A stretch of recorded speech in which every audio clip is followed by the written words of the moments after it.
1959 අප්‍රේල් 30 වෙනි දින වයඹ පළාතේ සිදු අමිහිර මතකයෙන් බිඳක් මා මෙසේ ඔබ හමුවේ තබමි.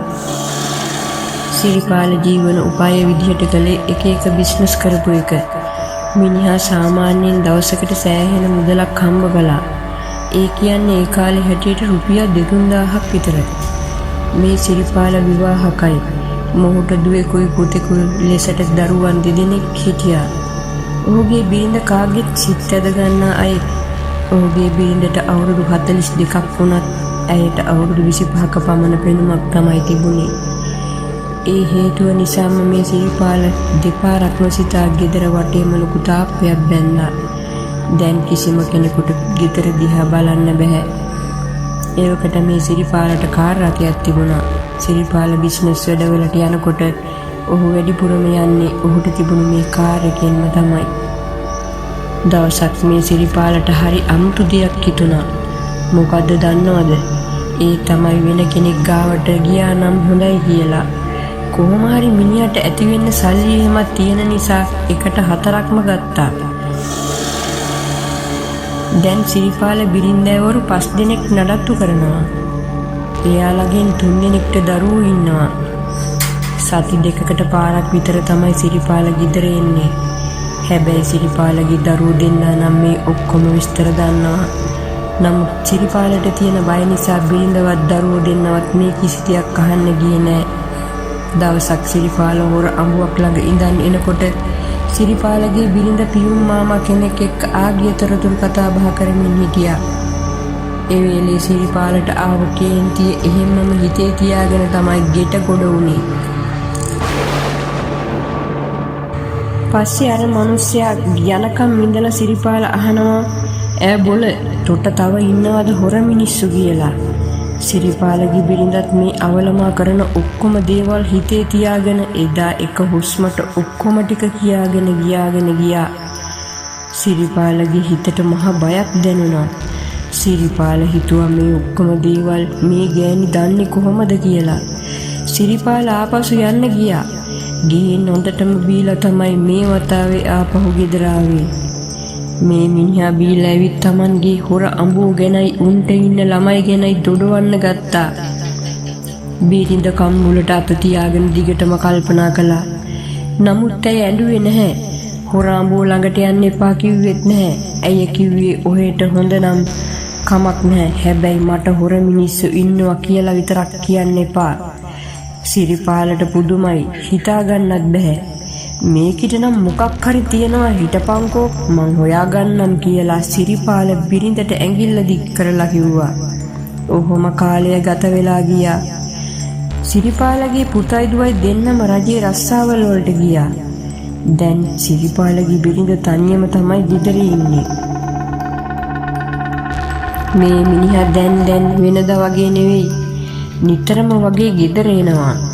සිරිපාලගේ බිරිඳ වුණාට ඔහුට දැන් ඇයව පේන්න බෑ. දවසක් සිරිපාලගේ හොර අඹුවක් මූ ගෙදරට එක්කගෙන ආවා. හැබැයි එදා සිරිපාලගේ බිරිඳ මේ හොර අඹුවට හොඳටම තඩි බෑවා. ඊට පස්සේ නම් ඒ හොර අඹුව ආයේ ගෙවල් පැත්තේ පස්පා ගන්නවත් ආවේ නෑ. හැබැයි ඒ හොර අඹුව සිරිපාලව හොඳටම ඇවිස්සුවා. ඒ ගෑණි මට ගහපු නිසා තම්සේ ඒ ගෑණිට මොනවා හරි දෙයක් කරන්න ඕනේ. නැත්තන් ආයි මෙහෙ එන්න එපා. ඒ වෙලේ සිරිපාල යක්ෂා වේශයෙන් ගෙදර ගියා. ගෙදර ගිහින් වත්තේ තියෙන කුණු දාන්න කියලා ලොකු වලක් කපන්න ගත්තා. එක දිගට දවස් 4-5ක් මේ වල හැරුවා. අඩි 5-6ක තරම් ගැඹුරට තමයි මේ වල කැපුවේ. එදා සිරිපාලගේ පුතත් ගෙදර ආවා. කොහොම හරි එදා රෑ සිරිපාල උගේ බිරිඳට සෑහෙන්න වද දුන්නා. හැබැයි අර පුතා කටවත් ඇරියේ නැතුව මේ රණ්ඩුව අස්සේ ඉන්න බැරි නිසා එයාලගේ කිරි අම්මලගේ ගෙදර ගියා. හැබැයි ඉන්පසුව සිදු වූ දෙයට නම් මහ සයුර කැළඹී මුළු ලෝම කම්පා වෙන්නට ඇති. මේ සිරිපාල බිරිඳගේ ඇඳුම් ඉරලා ඇයගේ ඔළුවට පොරවෙන් කෙටුවා. ඇයට එම මොහොතේ කෑ ගහන්න තරම්වත් හයියක් නැහැ. ඇත්තටම ඇය කෑ ගැසුවට ඒ සද්දෙවත් ඇහෙන්නේ නෑ. මොකද වත්ත වටේම තාප්පයක් බැඳලා තිබ්බ නිසා. කොහොම හරි ඇය නැවත නැගිටින්න උත්සාහ කළත් අර අසමත් ජාතියා නැවතත් ඇයගේ කොන්දට පොරවෙන් කෙටුවා. මූ හිතුවා දැන් නම් මේකි මැරුණම තමයි කියලා. ඇයගේ ඇඟේ ලේ පෙරි පෙරි තියෙද්දිත් සිරිපාල ඇයව උස්සගෙන ගිහින් අර වලට දැම්මා. වලට දාලා මේක ඉක්මනට මේ වල වැහුවා. කොහොම හරි සිරිපාලගේ පුතා ආපසු ගෙදර ආවා. දැන් නම් ගෙදර සද්දයක් නෑ වගේ. හැබැයි ගෙට ගිහිල්ලා බලද්දි ගේ පුරාමලේ. හැබැයි සිරිපාල ගෙදර නැහැ. පුතා ලේ පාර දිගේ අර වල ගාවටම ගියාට ඒ වල වහලා තිබුණා.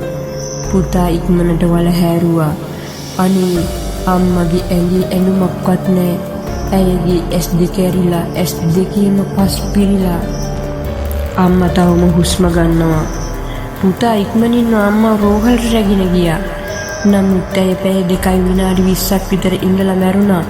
පස්සේ ඇයව ආදාහනය කළා. ඉතින් ඇයව ආදාහනය කළත් ඇය මැරිලා කියලා කවුරුවත් පිළිගත්තේ නැහැ. මොකද ඇය මැරිලා දින 7න් ඇගේ ගෙදර මිදුළු අතු ගන්නවා. මිනිස්සුත් එක්ක කතා බහ කරනවා. හරිම පුදුමයි. ඇය මැරෙන මොහොතේදී ඇයගේ හිතේ සිරිපාලත් එක්ක බද්ධ වෛරයක් ඇති වෙලා. ඒ නිසා තමයි ඇය නැවත එම ගෙදරට ආවේ. ගමේ හැමෝම ඇයව දකින්න ගත්තා. මේ හේතුව නිසාම ගම්මු ටික එකතු වෙලා පිරිත් කියලා දානමාන දුන්නත් ඇයව එලව ගන්න බැරි වුණා. මොකද ඇය හිටියේ සිරිපාල නැවත ගෙදරට එනකල් විතරයි. ඇය අවතාරයක් වෙලා ගෙදර ඉන්න බවක් සිරිපාල දන්නේ නැහැ. ඔහොම ඉඳලා ආපසු ගෙදරට ගියා. යනකොට සිරිපාලගේ බිරිඳ ගේ ඇතුලේ උයනවා. සිරිපාල එක්වරම බලාගෙන ඉඳලා ඒ ඇතිවෙච්ච බයට දුවන්න හැදුවත් ඇය ඉඩ තිබ්බේ නෑ. ඇයට කොටපු පොරවෙන්ම ඇය සිරිපාලට කෙටුවා. පස්සේ සිරිපාලගේ දිව කපලා දැම්මා. දිව නහය කන් දෙක මේව එකින් එක ඇය වෙනම කපලා දැම්මා. ඊට පස්සේ ඇයව වල දාපු අර වලේම සිරිපාලවත් වල දැම්මා. පස්සේ දවසක සිරිපාල ඉන්නවද නැද්ද කියලා හොයාගෙන යනකොට ඔහු අර වලින් ගොඩට ගත්තා. හැබැයි කුණු වෙලා ගන්න දෙයක් නැ මුළු පලාම්තම දුර්ගන්ධයෙන් වැසී ගියා. සිරිපාලගේ බිරිඳ පලිගත්තා. පති වෘතා ධර්මයේ රැක්ක ඇයට මෙවන් ඉරණමක් අත්වෙයි කියලා ඇය කීයටවත් හිතන්න නැතුව ඇති.